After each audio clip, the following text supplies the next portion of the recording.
ओम अज्ञानतिमिरान्धस्य ज्ञानञ्जनशलाकया चक्षुरुन्मिलितमेन तस्मै श्रीगुरुवे नमः। श्रीचैतन्यमनोभीष्टं स्थापितं येन भूतले स्वयं रूपकदा मह्यं ददाति स्वपदान्तिकं वन्देऽहं श्रीगुरुं श्रीयुतपदकमलं। श्रीगुरून् वैष्णवाचं श्रीरूपं साग्रजातं स्वगण रघुनाथान्वितं तं सजीवं साद्वैतं सावधूतं परिजनसहितं कृष्ण चैतन्य देवं श्री राधा कृष्ण पादान सगण ललिता श्री विशाखानमृताश्च नारायण नित्यानंदम नमस्तुभ्यं प्रेमानंद प्रदायते कलौ कल्मस्य नाशाय जानवे नमः। नमो महावदन्याय कृष्ण प्रेम प्रदायते कृष्णाय कृष्ण चैतन्य नामिने गौरद्वित नमः। पंचतत्वात्मकं कृष्णं भक्त रूप स्वरूपकं भक्तावतारं भक्ताख्यं नमामि भक्ति शक्तिकं। हे कृष्ण करुणा सिंधु दीनबंधु जगतपतये गोपेश गोपिका कांत राधा कांत नमस्तुते तप्त कांचन गौरांगे श्री राधे वृंदावनेश्वरी वृषभानुसुते देवी प्रणमामि हरिप्रिय। वाञ्छाकल्पतरुभ्यश्च कृपा सिन्धुभ्येव च पतितानां पावनेभ्यो वैष्णवेभ्यो नमो नमः। जय श्री कृष्ण चैतन्य प्रभु नित्यानंद श्री अद्वैत गदाधर श्रीवासादि श्री गौर भक्तवृंद। हरे कृष्णा कृष्ण कृष्ण हरे हरे, हरे राम राम राम हरे हरे। तो इसमें आज हम लोग को नामाश्रय क्या होता है इसके बारे में हम जानेंगे। हरि नाम की महिमा में आठवीं कुंजी जो है नामाश्रय। नामाश्रय का शाब्दिक अर्थ होता है कि हरि नाम के चरणों में आश्रय लेना। हरि नाम साक्षात गोलोक धाम में हरि नाम प्रभु हैं। जो हरि नाम महामंत्र है, हरे कृष्ण महामंत्र, ये हरि नाम प्रभु के नाम से भगवान के धाम में नित्य धाम में निवास करते हैं। उनके चरणों का जब व्यक्ति आश्रय लेता है तब वो कृपा प्रदान करते हैं उनके नाम का जप करने के लिए, हरि नाम का। हम सेवक हैं जिन्हें अपने स्वामी के आश्रय की आवश्यकता है, विशेषकर नाम प्रभु के आश्रय। हम लोग नाम प्रभु के क्या हैं, सेवक हैं, नाम जप के सेवक हैं। तो नाम जप का सेवक बनने के लिए हमें क्या करना पड़ेगा, नाम प्रभु का आश्रय लेना पड़ेगा। जो हरि नाम प्रभु हैं, जब तक जीवात्मा उनका आश्रय नहीं लेगा तब तक उसके अंदर योग्यता नहीं आएगी कि हरि नाम के चरणों में वो आश्रय ले सके, हरि नाम का जप कर सके। हमें यदि सेवा करने की वास्तविकता में इच्छा है तो हमें विनम्र होना पड़ेगा। तदुपरांत शरण लेने का यत्न करना पड़ेगा। दृढ़ता पूर्वक और पूर्णतया कृष्ण श्री कृष्ण का आश्रय लेने को निष्ठा कहा जाता है। कि जब जीवात्मा पूर्ण रूपेण आश्रय भगवान का लेता है तो वो निष्ठा भक्ति का जागरण होता है उसके अंदर। जब वो श्री कृष्ण का पूर्ण रूपेण आश्रय लेता है दृढ़ता पूर्वक। यदि हम भक्ति के उच्च स्तरों को प्राप्त करना चाहते हैं तो इस निष्ठा के अतिरिक्त कोई अन्य उपाय नहीं है। और जब हम दृढ़ता पूर्वक भक्ति करना चाहते हैं तो हमें निष्ठा के साथ क्या करना पड़ेगा, दृढ़ता पूर्वक श्री कृष्ण का आश्रय लेना पड़ेगा। उच्च अस्त्रों को प्राप्त करना है भक्ति में तो निष्ठा के अतिरिक्त अन्य कोई उपाय नहीं है। सौभाग्यवश यह जगत हमारे विनम्र होकर शरण लेने के प्रयास से हमारा सहयोग करता है। इस संसार में कुछ भी करके देखिए, आप स्वयं ही इस सच्चाई से अवगत हो जाएंगे। बता रहे हैं कि सौभाग्यवश यह जगत हमारे विनम्र होकर शरण लेने के प्रयास से हमारा सहयोग करता है।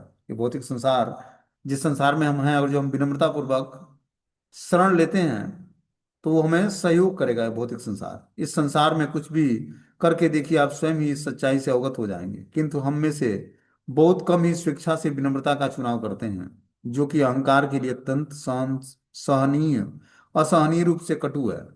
हर व्यक्ति बता रहे हैं कि बहुत कम लोग ही स्वेच्छा से विनम्रता का चुनाव करते हैं। और जब तक विनम्रता नहीं होगी तब तक हम हरि नाम का जप नहीं कर पाएंगे। अहंकार के लिए अत्यधिक असहनीय रूप से कटु है। जो अहंकारी व्यक्ति है उसके लिए विनम्रता धारण करना असहनीय होता है। तथापि विनम्रता हमारी वास्तविक पहचान का प्रतिबिंब है। हम सेवक मात्र ही नहीं अपितु एक तुच्छ सेवक हैं शाश्वत काल के लिए। तो हर व्यक्ति के अंदर तुच्छ सेवक की भावना जब तक जागृत नहीं होगी कि मैं शाश्वत काल के लिए, मतलब अनंत काल से और अनंत काल तक एक तुच्छ सेवक की भांति विनम्रता धारण करके भगवान की सेवा में अपने को इंगेज करना पड़ेगा, तब जाकर हम निरंतर भगवत नाम का जप कर पाएंगे। यदि हम इस सच्चाई को स्वीकार कर लें कि सदा के लिए हमारी यह पहचान है, यह बदल नहीं सकती, तो हम श्री कृष्ण की शरण लें। तो हमारी चेतना भले ही कितनी भी दूषित क्यों ना हो, तो भी हम यह मान सकते हैं कि हम भक्ति पथ पर अनुगामी हैं। जिस भक्त ने निष्ठा प्राप्त कर ली है वह पूर्ण सम्मान के योग्य है। तो जिसको भक्ति में निष्ठा प्राप्त हो जाती है, निष्ठा लेवल प्राप्त हो जाता है, वो सम्मान के पात्र बन जाता है।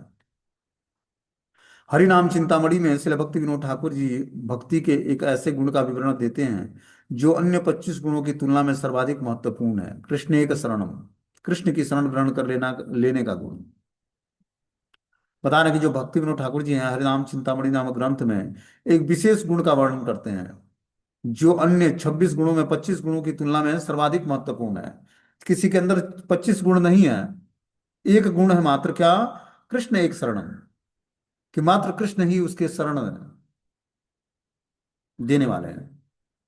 उसके अंदर 25 गुण नहीं है तो वो आ जाएंगे, बस एक गुण होने चाहिए कि उसने कृष्ण की शरण ग्रहण कर लिया। मात्र एक गुण से ही समस्त गुण उसके अंदर कल्टीवेट हो जाएंगे धीरे धीरे। लेकिन अगर जो 25 गुण है और एक गुण नहीं है कि कृष्ण एक शरणम, तो उस गुणों का कोई फायदा नहीं है। जो कृष्ण को ही अपने एकमात्र आश्रय के रूप में देखते हैं, फिर चाहे उसके पास और कोई भी गुण, भक्ति का गुण हो या ना हो, वे वैष्णव हैं। हमें ऐसे व्यक्ति के प्रति अपराध न करने के लिए सचेत रहना चाहिए। जिसने मात्र एक आश्रय लिया है किसका? कृष्ण का, वो वैष्णव कहलाता है, भले उसमें कोई गुण ना दिखे। लेकिन मात्र एक गुण है कि वो कृष्ण का आश्रय लिया है, तो व्यक्ति वैष्णव बन कहलाएगा। और ऐसे व्यक्ति के प्रति अपराध नहीं करना है, उससे सचेत रहना है। श्रील भक्ति विनोद ठाकुर अपने गीत में के शिक्षाष्टकम के तृतीय श्लोक का वर्णन करते हुए कहते हैं कि वे नामाश्रय का विवरण देते हैं कि ध्यान दें कि श्रील भक्ति विनोद ठाकुर जी गीत के अंतिम छंद के सार में ऐसे गुण बता रहे हैं जो कृष्ण के नाम जप हेतु अनिवार्य है। अगर जो कृष्ण का नाम हमें जपना है पूरे जीवन भर, तो भक्ति विनोद ठाकुर बहुत ही अच्छे तरीके से जो है अंतिम छंद के सार में एक गुण बता रहे हैं, उस गुणों का वर्णन आगे किया जाएगा कि यदि आपका मन सदैव यत्न पूर्वक श्री कृष्ण का कीर्तन करने में तल्लीन है, तब श्री कृष्ण कीर्तन की इस प्रक्रिया से आप दिव्य योग्यता को प्राप्त करेंगे। कि अगर जो जीवात्मा के अंदर कृष्ण कीर्तन करने की तल्लीनता है, कर नहीं रहा है, तल्लीनता है उसके अंदर, मतलब तीव्र इच्छा है, तब श्री कृष्ण कीर्तन की इस प्रक्रिया से आप दिव्य योग्यता को प्राप्त कर लेंगे। ऐसी तल्लीनता भरा जब वो कीर्तन करता है, तब उसको दिव्य योग्यता प्राप्त होती है। आपको मिथ्या अभिमान पूर्णतया त्याग देना चाहिए और स्वयं को दीनहीन और अकिंचन व घास के तिनके से भी अधिक निम्न समझना चाहिए। आपको एक वृक्ष के समान क्षमाशील होने का अभ्यास करना चाहिए और अन्य जीवों के प्रति हिंसा त्याग कर उनकी रक्षा एवं उनका पालन करना चाहिए। क्या बोलते हैं कि वृक्ष के समान सहनशील, क्षमाशील होने का अभ्यास करना चाहिए, क्षमा कर देना चाहिए, और अन्य जीवों के प्रति हिंसा त्याग कर उसकी रक्षा एवं उसका पालन करना चाहिए। जीवन निर्वाह करते समय आपको कभी भी अन्यों को कष्ट नहीं पहुंचाना चाहिए, अपितु स्वयं के सुख के बारे में न सोचकर दूसरों का भला करना चाहिए। इस प्रकार जब कोई सर्वगुण संपन्न महात्मा बन जाता है, तो उसे प्रतिष्ठा व मान त्याग कर अपने हृदय को विनम्र बनाना चाहिए। क्या बता रहे हैं कि जब जीवात्मा के अंदर क्षमाशीलता, विनम्रता, जीवों के प्रति हिंसा की भावना से छुटकारा, रक्षा और पालन करने की भावना जागृत होती है, और जीवन निर्वाह करते समय अपने कभी भी अन्यों को कष्ट नहीं पहुंचाता है, और स्वयं के सुख के बारे में न सोचकर दूसरे के सुख देने की इच्छा जागृत होती है, ऐसा सर्वगुण संपन्न महात्मा जब वो बन जाता है, तो उसे प्रतिष्ठा और मान त्याग देना चाहिए और हृदय में विनम्रता धारण करनी चाहिए। यह जानते हुए कि श्री कृष्ण सभी जीवों में वास करते हैं, व्यक्ति को चाहिए कि वो सदा सर्वदा ही सभी जीवों को समान रूप से सम्मान प्रदान करे। अब वो उसका एकमात्र इतनी क्वालिटी डेवलप डेवलप करने के बाद उसको प्रतिष्ठा और मान का त्याग करके हृदय को विनम्र बनाना चाहिए और सभी जीवों के प्रति समान भाव से आदर प्रदर्शित करना चाहिए। ये चार गुण, दैन्यता, दया, दूसरे के प्रति आदर सम्मान और स्वयं में के यश की अभिलाषा का त्याग प्राप्त करने से व्यक्ति सद्गुणी बन जाता है। वो शुद्ध सत्व के प्लेटफॉर्म पर स्थिर होने की योग्यता आ जाती है उसके अंदर, जब वो दैन्यता, दया, दूसरे के प्रति आदर सम्मान और स्वयं के यश की अभिलाषा का त्याग ऐसा करने के बाद व्यक्ति सतोगुणी हो जाता है। इस स्थिति में आप सदैव परम भगवान श्री कृष्ण के यश का गान कर सकेंगे। ऐसी स्थिति प्राप्त करने के बाद ही जीवात्मा सतत भगवान का नाम, भगवत नाम का कीर्तन कर सकता है। विलाप करते हुए भक्ति विनोद ठाकुर इस प्रार्थना को श्री भगवान के चरण कमलों में समर्पित करते हैं कि हे भगवान, आप कब मुझे ऐसे गुणों को प्राप्त करने की योग्यता देंगे? किन गुणों को? कि मैं दैन्य हो पाऊंगा, मेरे अंदर सभी जीवों के प्रति दया की भावना उभरेगी, दूसरे के प्रति आदर सम्मान बढ़ेगा, स्वयं के यश की अभिलाषा का मैं त्याग कर पाऊंगा। ऐसे गुणों को डेवलप करके ही मैं निरंतर भगवान की भक्ति में अपने को इंगेज कर पाऊंगा। इस प्रकार भक्ति विनोद ठाकुर जी भगवान के चरण कमलों में समर्पित होते हैं और भगवान से प्रार्थनाएं करते हैं। शिला भक्ति विनोद ठाकुर गीतावली में भी नामाश्रय का वर्णन करते हैं कि जीवन अनित्य जानह सार, ताहे नानाविध विपद भार, नाम आश्रय करी जतन तुमी, थाकह आपन काजे। यह अनिवार्य तथ्य आपको अवश्य ही समझना चाहिए। यह जीवन अनित्य है और विभिन्न प्रकार की विपदाओं से बना हुआ है। इस अटल सत्य के विषय में हमें क्या करना चाहिए? बता रहे हैं कि जो है जीवन अनित्य जानह सार, कि जीवन जो है अनित्य है, मतलब अनित्य मतलब नित्य नहीं है, एक ना एक दिन समाप्त होने वाला है। ताहे नाना विपद भार, उसमें भी बहुत सारी विपत्तियां, नाना प्रकार की विपदाएं हैं। नाम आश्रय कोरी जतने तुम्ही, थाका आपन काजे। क्या करना चाहिए? नाम आश्रय करना चाहिए, नाम आश्रय लेना चाहिए। अतएव ध्यान पूर्वक हरि नाम ग्रहण करना चाहिए। आश्रय ग्रहण करके सदैव उनकी सेवा को ही अपना नित्य कर्म समझकर उसमें लग जाना चाहिए। जीवर कल्याण साधन काम, जगत आसी ए मधुर नाम, अविद्या तुमिर तपन रूपे, हृदय गगन विराजे। जीवों के कल्याण की आकांक्षा से यह मधुर नाम इस भौतिक जगत में उतरा है और यह हृदय रूपी गगन में सूर्य की भांति चमक रहा है। इस प्रकार यह हरि नाम अविद्या के अंधकार का विनाश कर रहा है। तो जो भगवान का नाम है, ये जीवों की कल्याण की आकांक्षा से यह मधुर नाम इस भौतिक जगत में उतरा है और यह हृदय रूपी गगन रूपी सूर्य की भांति चमक रहा है। हृदय में गगन रूपी सूर्य, जो आकाश में सूर्य चमकता है, उस तरह ये हृदय रूपी गगन में ये नाम चमकने लगता है जीवात्मा के, जब वो इस मधुर नाम को गाता है। इस प्रकार यह हरि नाम अविद्या के अंधकार का विनाश कर देता है, उसमें ऐसी चमक उत्पन्न करता है कि उसका सारा अविद्या रूपी अंधकार नष्ट हो जाता है। कृष्ण नाम सुधि कौरिया पान, जुराओ भक्ति विनोद प्राण, नाम बिना किछु नाहि को आर, 14 भुवन माझे।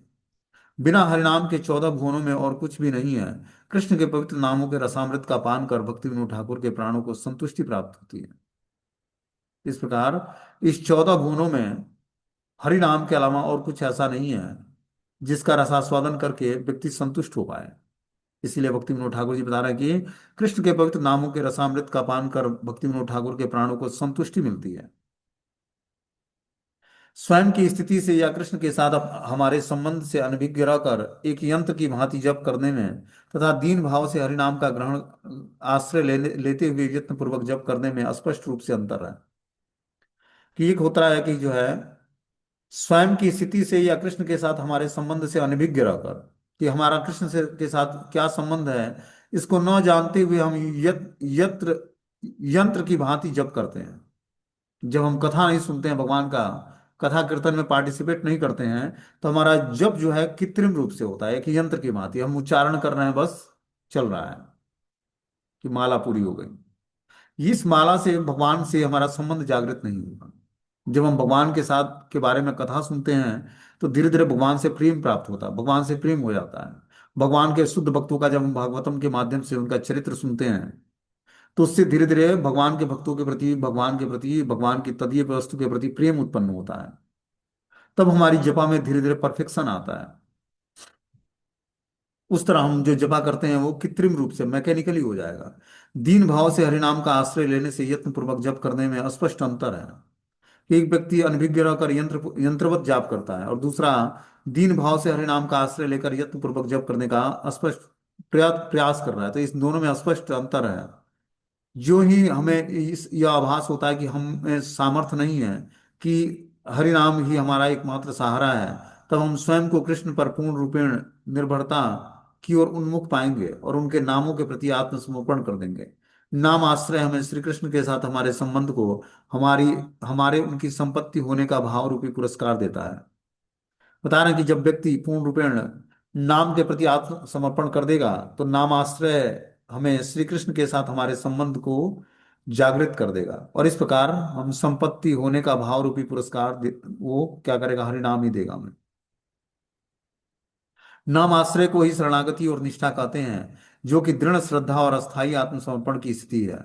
जब व्यक्ति नाम आश्रय लेता है, नाम का आश्रय लेता है, तो शरणागति और निष्ठा बढ़ती है उसकी, और दृढ़ श्रद्धा और अस्थायी आत्मसमर्पण की स्थिति प्राप्त होती है। निष्ठा के पश्चात स्वाभाविक रूप से रुचि का उदय होता है।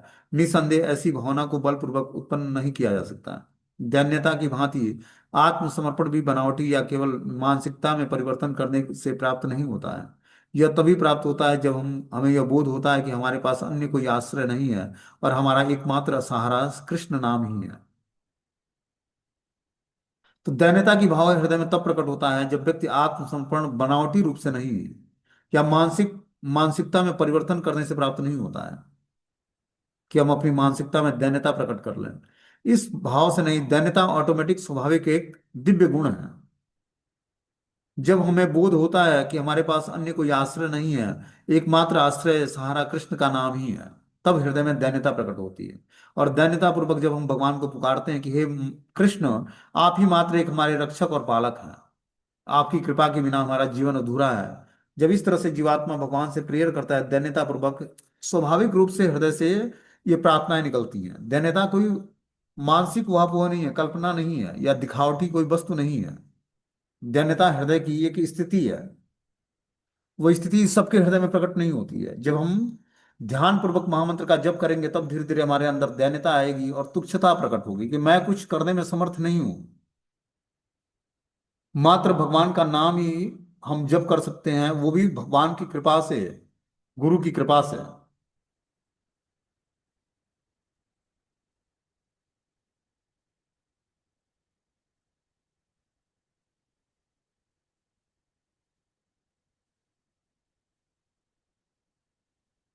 बोलते हैं उम्र बढ़ने के साथ ही भक्तों को यह बोध होता है कि उसका जीवन उन्हें विनम्रता विकसित करने हेतु कोई कई अवसर प्रदान करता है। जैसे जैसे उम्र बढ़ती जा रही है, वैसे वैसे हम सबको एक्सपीरियंस होगा कि परिस्थिति या सिचुएशंस ऐसे आते हैं जो हमें विनम्रता धारण करने के लिए मजबूर कर देते हैं। जीवन कठिनाइयों से भरा है, हम सभी को कष्ट भोगने होते हैं, किंतु विपदाओं में हम कहाँ आश्रय लेते हैं? अधिकतर हम बुद्धि, धन, शारीरिक सौंदर्य या जो कुछ भी भौतिक ऐश्वर्य है हमारी झोली में आ गिरता है और आदि में शरण ढूंढते हैं। कि व्यक्ति आश्रय जब तक उसका भगवान नहीं होंगे तब तक वो पूर्ण रूपेण जो है नाम या धाम या भगवान के प्रति आश्रित नहीं हो पाएगा। बता रहे हैं, अधिकतर हम बुद्धि, धन, शारीरिक सौंदर्य या जो कुछ भी भौतिक ऐश्वर्य है हमारी झोली में आ गिरते हैं और इसी में हम शरण ढूंढते हैं। किंतु हम सभी को जीवन में कभी न कभी ऐसा अनुभव हुआ है कि हमारी योग्यता अपर्याप्त है। हम अचानक बुरी तरह से असफल होकर मुंह के बल गिर जाते हैं, चाहे कितने ही दुखमय, दुखदाई या कठिन क्यों न हो।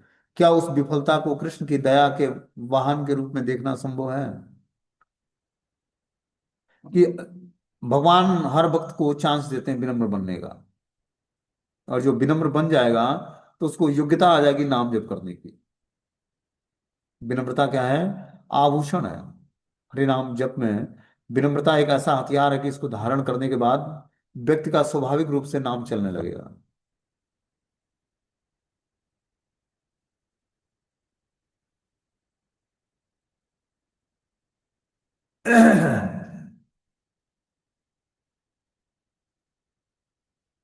बोलते हैं कि हम अचानक बुरी तरह असफल होकर मुंह के बल गिर जाते हैं, चाहे कितना ही दुखदाई या कठिन क्यों न हो। क्या उस विफलता को कृष्ण की दया के वाहन के रूप में देखना संभव है?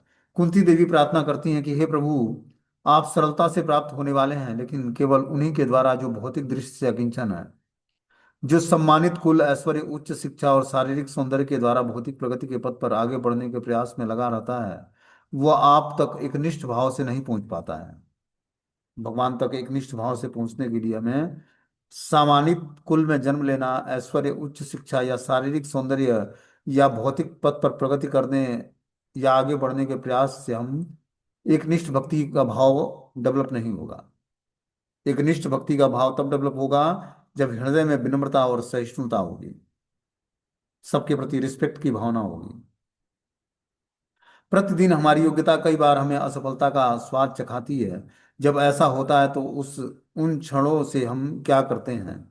यदि हमें आध्यात्मिक जीवन में प्रगति करनी है तो हमें अकिंचन बनना ही होगा। हमें भौतिक दृष्टि से कंगाल होना होगा। हमें यह विश्वास सुदृढ़ करना होगा कि हमारी संपदा के इस नगण्य अंश में हमें वास्तविक आश्रय प्रदान करने की क्षमता नहीं है।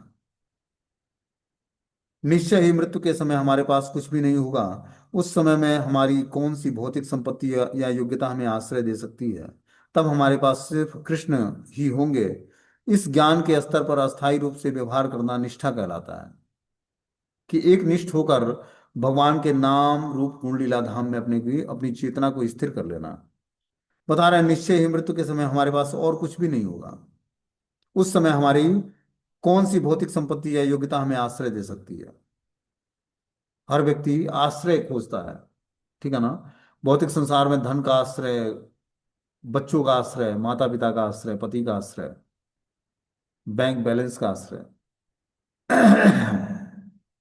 बता रहा है मृत्यु के समय हमारे पास कोई भी आश्रय नहीं होगा। तब हमारे पास सिर्फ कृष्ण ही हमारे आश्रय होंगे। हम ज्ञान के स्तर पर अस्थायी रूप से व्यवहार करना निष्ठा कहलाता है। जब हमें ऐसी अस्थायी श्रद्धा प्राप्त हो जाती है तब हम इस साक्षात्कार में स्थिर हो जाते हैं कि कृष्ण हमारे हैं और वे हम उनके हैं। तब मन कहीं और आश्रय न लेकर कृष्ण की शरण ही ग्रहण करेगा। ऐसे लोगों की पीड़ाएं समाप्त हो जाएंगी, क्योंकि वे श्री कृष्ण की दया से, वह उनकी दया में ही जी रहे होते हैं। कृष्ण उनमें सजीव होते हैं। इसका अर्थ है कि हरि नाम प्रभु भी उनमें सजीव होते हैं, और ऐसे भक्त कृष्ण में सजीव हो जाते हैं। सम्मोहम सर्वभूतेषु न मैं दृश्यो अस्ति न प्रिय, ये भजन्तु तो माम भक्त्या मयि ते तेषु चाप्यहम्। मैं न तो किसी से द्वेष करता हूँ, न किसी के साथ पक्षपात करता हूँ। मैं सबों के साथ संभाव रखता हूँ, किंतु जो भी भक्ति पूर्वक मेरी सेवा करता है वो मेरा मित्र है और मुझ में स्थिर रहता है, और मैं भी उसका मित्र हूँ। तो भगवान ना तो किसी से पक्षपात करते हैं, ना किसी से द्वेष करते हैं, वे सबों के प्रति समभाव रखते हैं। किंतु जो भक्ति पूर्वक भगवान का भजन करता है, सेवा करता है, वो भगवान उसका मित्र बन जाते हैं। वो भगवान में स्थिर होता है और भगवान उसमें स्थिर होते हैं। बोलते हैं कि कृष्ण उस बादल के सदृश हैं जो सबके के ऊपर जल वृष्टि करते हैं, चाहे यह वृष्टि चट्टान पर हो या स्थल पर या जल में हो। किंतु भगवान अपने भक्तों का विशेष ध्यान रखते हैं। यहाँ पर एग्जाम्पल जो है बादल का दिया जा रहा है, कि जो जल वृष्टि समान रूप से करता है, चाहे वो पत्थर पर गिरे, चट्टान पर या स्थल पर या जल में, सब पर जल एक समान भाव से गिरता है। किंतु भगवान अपने भक्तों का विशेष ध्यान रखते हैं। तो भगवान भी पक्षपात नहीं करते हैं, सब पर कृपा। जैसे सूर्य रोशनी दे रहा है तो सबको एक समान रोशनी देता है। चंद्रमा शीतलता प्रदान करता है, तो ये सभी भगवान की शक्तियां हैं। तो सारी शक्तियां जो हैं एक भाव से सबको देती हैं। अब ऐसा नहीं कि ऑक्सीजन भक्तों को ज्यादा मिल रहा है और नॉन डिवोटी को ऑक्सीजन नहीं मिल रहा है। सबको समान रूप से वितरण मतलब भगवान की शक्तियों के द्वारा होता है। लेकिन भगवान भक्तों पर बहुत ही कृपालु होते हैं। वे सदैव कृष्ण भावनामृत में, ऐसे ही भक्त का यहाँ पर उल्लेख हुआ है, वे सदैव कृष्ण भावनामृत में रहते हैं। फलतः वे निरंतर कृष्ण में लीन रहते हैं। कृष्ण भावनामृत शब्द ही बताता है कि जो लोग ऐसे भावनामृत में रहते हैं वे सजीव आध्यात्मवादी हैं और उन्हीं में स्थिर हैं। भगवान यहाँ स्पष्ट रूप से कहते हैं कि मई ते, अर्थात वे मुझ में हैं। फलतः भगवान भी उनमें हैं। ये यथा माम प्रपद्यन्ते तांस तथैव भजाम्यहम् की भी व्याख्या हो जाती है, कि जो भी मेरी शरण में आ जाता है उसकी मैं उसी रूप में रखवाली करता हूँ। शुद्ध अवस्था में जीव भक्त कहलाता है। परमेश्वर अपने भक्तों के भी भक्त बन जाते हैं। यदि भगवान तथा भक्त में आदान प्रदान का भाव न रहे तो सगुणवादी दर्शन ही न रहे। तो भक्त और भगवान के बीच में ये यथा माम प्रपद्यन्ते तांस तथैव भजाम्यहम्, जो जो जिस भाव से भगवान का भजन करता है उसी भाव से भगवान से आदान प्रदान होता है। और बता रहे हैं कि जो है यदि भगवान तथा भक्त में आदान प्रदान का भाव न रहे तो सगुणवादी दर्शन ही नहीं जाएगा। भक्त होने का अर्थ है भक्ति के साथ भगवान की आराधना करना। किंतु इससे पहले कि हम भक्त बन सकें, हमें विनम्र और भौतिक दृष्टि से निरुत्साहित होना चाहिए होगा, क्योंकि उस स्थिति में हम कृष्ण की सही अर्थों में शरण ले सकेंगे। बता रहे हैं कि जो है भक्त होने का अर्थ है भक्ति के साथ भगवान की आराधना करना। किंतु इससे पहले कि हम भक्त बन सकें, हमें विनम्र और भौतिक दृष्टि से निरुत्साहित होना पड़ेगा। भक्त बनने की योग्यता क्या है? कि विनम्रता और भौतिक दृष्टि से निरुत्साहित। भौतिक दृष्टि से व्यक्ति कंगाल हो, वही विनम्रता धारण करता है। क्योंकि उस स्थिति में हमें कृष्ण ही सही अर्थों में शरण ले सकते हैं। तभी हम जब विनम्र होंगे और भौतिक दृष्टि से निरुत्साहित होंगे, तभी हम कृष्ण की शरण ग्रहण करने में समर्थ हो पाएंगे।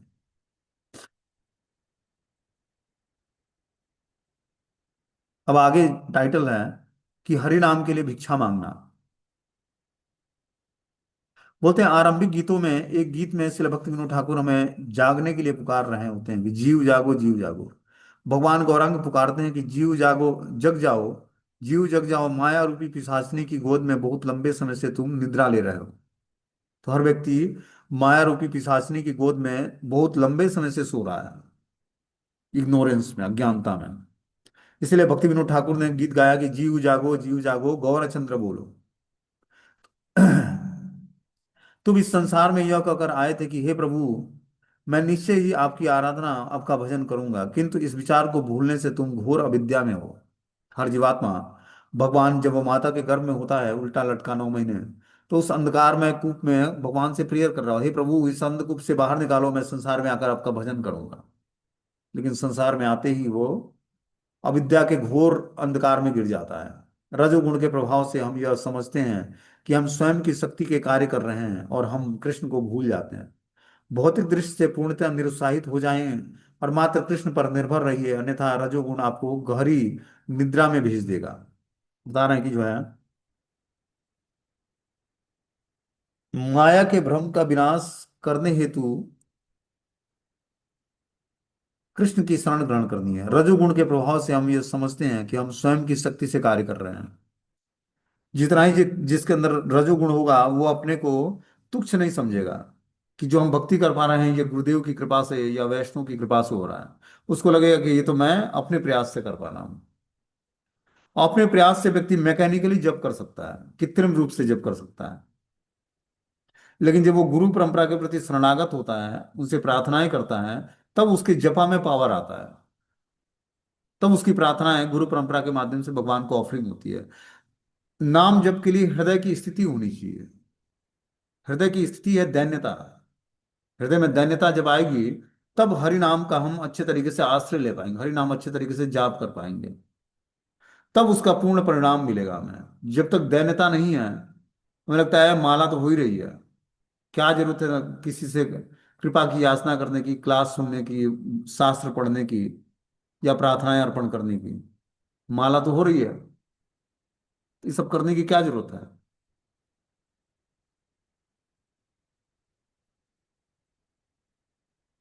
जब तक भक्तों को दीक्षा नहीं हुई होती है तब तक बहुत ही सावधानी पूर्वक एकाग्र होकर क्लास अटेंड करते हैं। ठीक है ना। दीक्षा हो जाती है उसके बाद आया, अब आराम हो गया, अब प्रभु जी जब फोन करेंगे तब हम लोग एक आध दिन क्लास में उपस्थित हो जाएंगे, फिर अपना मनमाना करेंगे। तो एक व्यक्ति है कि अबोध है, जिसको कुछ ज्ञात नहीं है, ठीक है ना, वो गलतियां करता है तो भगवान उसको क्षमा कर देते हैं। लेकिन जो जानबूझकर इस तरह से धोखा देने की जिसके अंदर प्रवृत्ति है, उस पर कृष्ण कृपा एक जन्म में तो नहीं, करोड़ों जन्म भी लेगा तो कृष्ण कृपा नहीं होगी उस पर। जो रिस्पेक्ट की भावना चाहता है, जिसने पढ़ा लिखा कर एक रास्ता पकड़ा है, उससे उसको रिस्पेक्ट चाहिए, तब उसको क्लास में आएगा, उपस्थित होगा। और जिसको रिस्पेक्ट नहीं मिलता है, तो कोई जरूरत नहीं है क्लास करने की। उसकी रिस्पेक्ट को ठेस पहुंचता है। ऐसा व्यक्ति आध्यात्मिक जीवन में प्रोग्रेस कैसे करेगा, जिसको रिस्पेक्ट चाहिए किससे? जिसने उसको पढ़ाया लिखाया समझाया और आध्यात्मिक रास्ता दिखाया।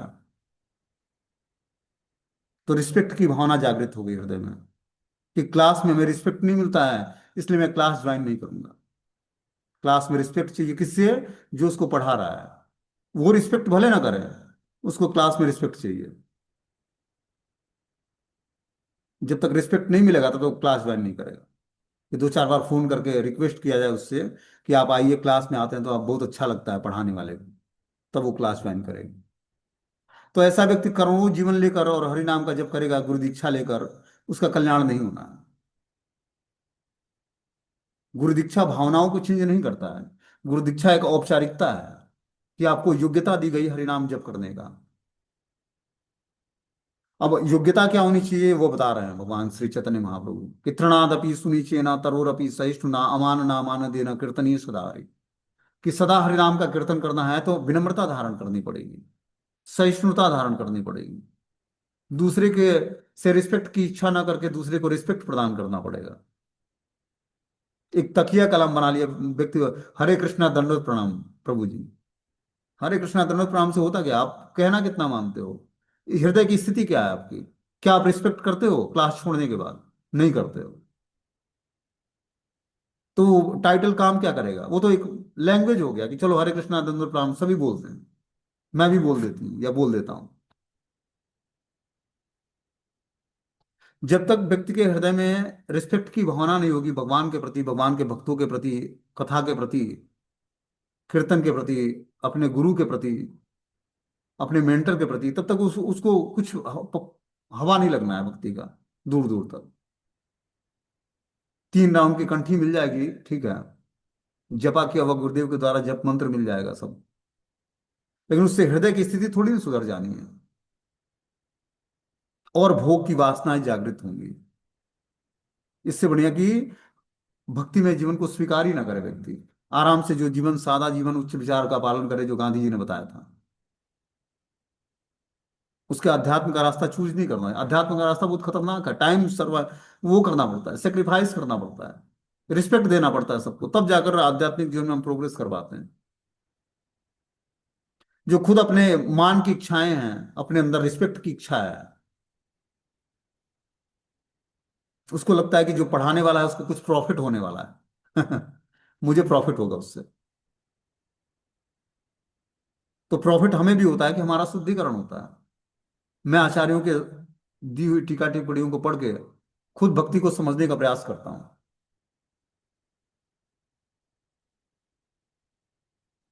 लेकिन सामने वाला व्यक्ति, जो सुनने वाला है, उसके हृदय की स्थिति क्या होनी चाहिए?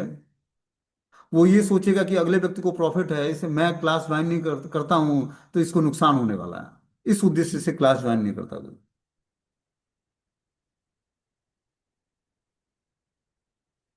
उसको रिस्पेक्ट चाहिए। किससे? जिसने उसको चलना सिखाया। चलना सिखाना मेरे बस का तो नहीं है, क्योंकि मैं खुद चलने में कैपेबल नहीं हूँ। लेकिन हाँ, जो हमारे गुरुदेव हैं, जिन्होंने कृपा किया हम पे, उन्होंने कृपा करके हमें रास्ता दिखाया और बताया कि कैसे, जो तुम्हें रास्ता दिखाया जा रहा है, जिस रास्ते पर चलाया जा रहा है, उसी रास्ते पर अपने आश्रितों को भी चलाना है, जो आश्रय लेना चाहते हैं भगवान का। तो उस प्रयास में मैं लगा हूं। अपना पावर नहीं है, पावर कहीं और से आ रहा है। तो व्यक्ति को इस भावना को छोड़ना पड़ेगा, और जो आध्यात्मिक जीवन में प्रोग्रेस करना चाहता है तो विनम्रता धारण करनी पड़ेगी। फोटो लगाने से व्हाट्सएप फेसबुक पर गुरु जी का, उनके कोटेशंस को पढ़ लेने से भक्ति नहीं होती है। भक्ति हृदय की स्थिति है, उससे बदलाव नहीं आएगा। या जय गुरुदेव करके हम हाहाकार मचाएं पूरे संसार में, तो उससे हृदय की स्थिति नहीं सुधरने वाली। हृदय की स्थिति सुधरेगी जब हम उनके आदेश का पालन करेंगे, तब हमारी स्थिति सुधरेगी, तब हम हरि नाम का आश्रय ले पाएंगे। वही यहाँ पर बता रहे हैं कि जो है, उस तरह से व्यक्ति जो है मैकेनिकली जाप करता है। रजोगुण के प्रभाव से हम यह समझते हैं कि हम स्वयं की शक्ति से कार्य कर रहे हैं। जिसको ये लगता है कि मैं अपने प्रयास से नाम जप कर पा रहा हूँ, मुझे किसी की जरूरत नहीं है, तो प्रार्थना क्या करेगा? प्रार्थना तो वो करेगा जिसको आश्रय चाहिए, जिसको आचार्यों का आश्रय चाहिए, भगवान का आश्रय चाहिए, वो तो किसी से प्रार्थना करेगा। प्रार्थना स्वाभाविक हृदय से निकलता है। कब? जब उसके अंदर तुच्छता आती है कि मैं करने में समर्थ नहीं हूं। हे हरिनाम प्रभु, हे खड गोस्वामी, हे आचार्यगण, हे गुरुदेव, हे महाप्रभु चैतन्य देव, नित्यानंद, आप हम पर कृपा करें, तब वो प्रार्थनाएं करता है। अब जो माला लेके घूम रहा है, हरे कृष्णा, हाँ सब्जी ठीक है, अभी जला नहीं है, अभी तिल डालना भूल गया, नमक डालना भूल गया, अब वो व्यक्ति हरि नाम का जप कैसे करेगा, जो माला लेके सब्जी बना रहा है? माला भी जब चल रही है, भोजन भी बन रहा है, बातचीत भी हो रही, चाय भी पी रहे हैं, सब चल रहा है, दीक्षा हो ही गई है, क्या दिक्कत है?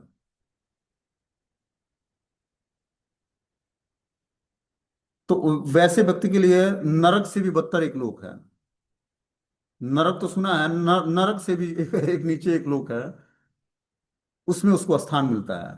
भगवान के द्वारा स्पेशली बनाया गया लोक है।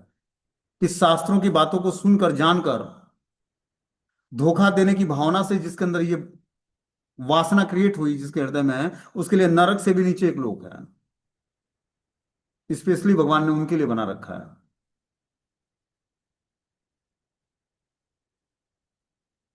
वहां पर उसको जाकर आराम करना होता है।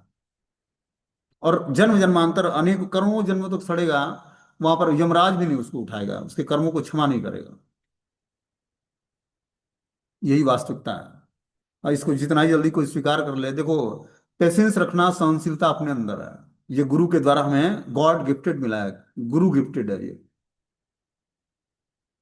लेकिन उसका व्यक्ति और जो गलत उपयोग करेगा, तो उसका ठिकाना कहीं नहीं है। और ऐसे व्यक्ति को भगवान भी कुछ नहीं कर सकते हैं, और गुरुदेव की कृपा भी उस पर काम नहीं करेगी। इसीलिए बहुत ही सतर्कता पूर्वक क्या करना चाहिए, अपने अहंकार रूपी जो आभूषण है उसको छोड़ देना चाहिए, रिस्पेक्ट की भावना छोड़ देनी चाहिए। और यही कारण है। और मैं बस देखता जा रहा हूँ कि क्या क्या स्थिति है लोगों की। वो करना ना करना उसके हाथ में है। अपना काम था एक आश्रय दिलाकर एक सही वे पे चला देना। अब वो नहीं चलना चाहता है, या उसके अंदर क्या है, क्या भावना वो पालन पोषण कर रहा है, वो उस पर डिपेंड, उसके हृदय की स्थिति पर डिपेंड करती है। अपना काम है लेक्चर के माध्यम से बता देना। अब अगला व्यक्ति सुनकर समझ जाता है तो ठीक है, नहीं समझता है तो सभी होशियार है भौतिक संसार में। कोई किसी का ठेका नहीं लेता है।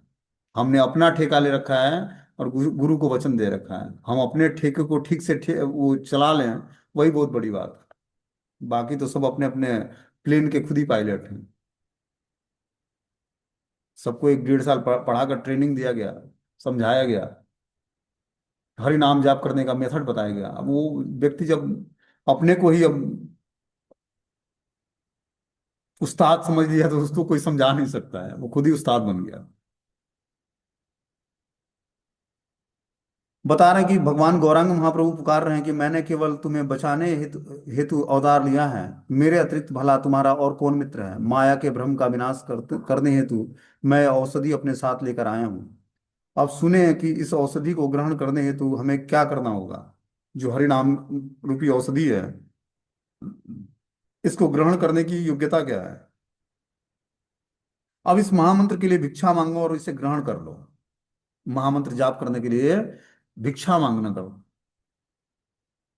प्रार्थना अर्पण करो, हृदय से दैन्यता प्रकट करनी पड़ती है। जैसे भिखारी होता है ना, दैन्य होता है। 1 रुपए दे दे, 1 रुपए बस। दैन्यता पूर्वक मांगता है तो अगले व्यक्ति को दया आ जाती है, वो 1 रुपए दे देता है। चल भाई, खुश रह। रुपए भी देता है और आशीर्वाद भी देता है। ये स्थिति जब हृदय की होगी, तब हम महामंत्र का असली जाप कर पाएंगे।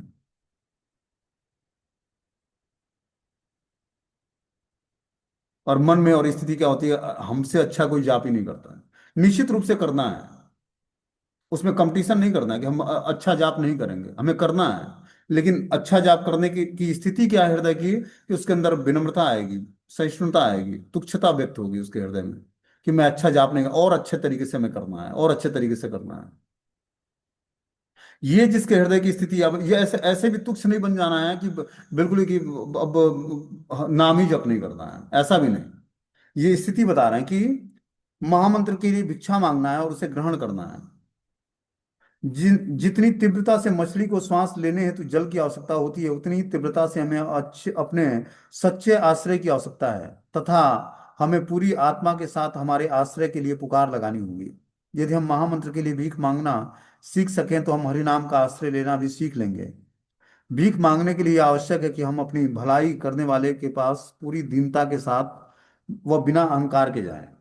कि जो हमारा भलाई कर रहा है भक्ति में जीवन में, उसके साथ हम पूरी दीनता के साथ और बिना अहंकार के जाएं। इस संदर्भ में विनम्रता और अल्प आत्मसम्मान के मध्य में जो गहराई अंतर में है, उसे जानना नितांत आवश्यक है।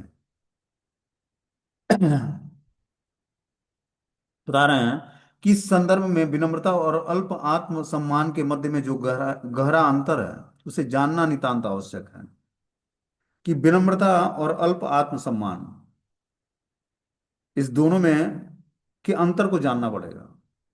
कि व्यक्ति आत्मसम्मान, अगले व्यक्ति से सम्मान की इच्छा करता है, इस कारण से पूर्ण रूपेण विनम्र नहीं हो पाता है वो। इसको जानना नितांत आवश्यक है। जब कोई व्यक्ति आत्मसम्मान के अभाव में पीड़ित होता है, तब वो केवल अपने विषय में ही विचार करता है। विनम्र व्यक्ति भी अपनी कमियों को जानते हैं, किंतु अपने दोषों पर कुछ समय विचार के उपरांत वे आश्रय एवं रक्षा हेतु तुरंत श्री कृष्ण की ओर उन्मुख होते हैं। जब करने के